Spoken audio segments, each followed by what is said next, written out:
Donc ici les amis, en fait ce sujet-là, il vient de ce sujet-là. On a vu que panaché sur lipo peut donner des panachés, peut donner des lipos.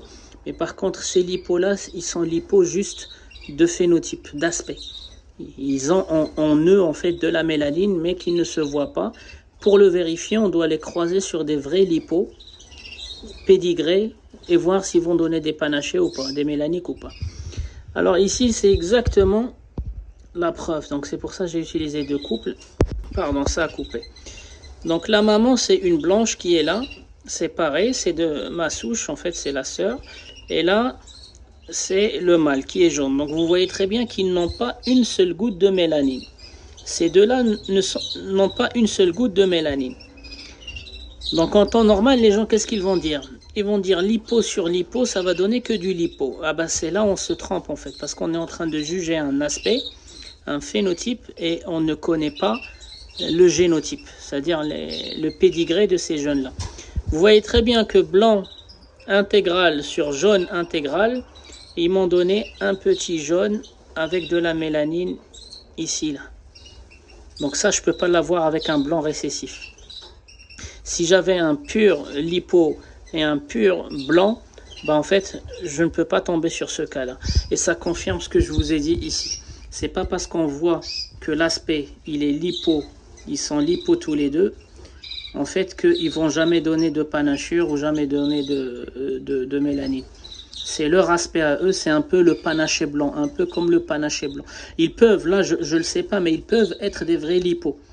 Parce que la mère est une vraie lipo et le père peut-être qu'il est vraiment porteur d'un blanc récessif ou d'un gène en fait récessif. Mais là, à partir de ce que je vois, ben en fait, connaissant les parents, il peut y avoir 50% de mélanine dedans, mais elle est couverte par la panachure et là c'est pareil. Et la preuve, c'est que j'ai pris deux parents vraiment clairs, voilà. Donc ma souche de UP allemand, c'est du blanc dominant que j'ai. Donc ça, c'est le blanc dominant qui cache la mélanine. Et le jaune, c'est pareil. Le jaune que j'ai ici, c'est du jaune qui cache la mélanine. En fait, les deux là ne sont pas du récessif. C'est pas un gène récessif, c'est vraiment un gène dominant. Il y en a aussi un blanc. Donc ils m'ont donné un blanc dominant aussi, un jaune dominant, mais avec quelques trucs de mélanine, et un jaune aussi dominant avec sans mélanine. D'accord? Et pourquoi? En fait, c'est parce que les UP allemands, quand ils ont une UP, la UP, elle est toujours colorée. Donc, elle est légèrement brune, là. Je ne sais pas si vous arrivez à voir. Donc, les UP, elles sont toujours brunes. Et le UP allemand, la mélanine s'est fixée sur la UP. Dans cette souche-là de Gilles Le Gall, la mélanine, elle s'est fixée sur la UP uniquement.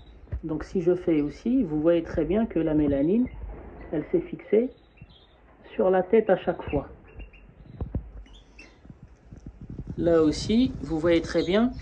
Voilà, donc le UP allemand, en fait le travail de Gilles, c'était de remonter en fait la mélanine sur la UP. Mais par contre, en faisant des croisements, bah en fait ça ressort de la mélanine. Et le travail de l'éleveur, c'est de sortir ce type de jeunes qui ont de la mélanine sur le corps autre que la tête. Voilà, donc deux croisements de lipos ne vont pas donner forcément des lipos, ça dépend de leur pédigré. Et moi, je sais que je travaille avec du blanc dominant, donc il y a de la mélanine qui est cachée. Et puis pour la qualité de la plume, ça fait 2 tours. J'ai 8 jeunes et aucun qui n'a en fait les plumes frisées. Donc à mon avis, le gène de ça, il est récessif. Il faut minimum 2 par an.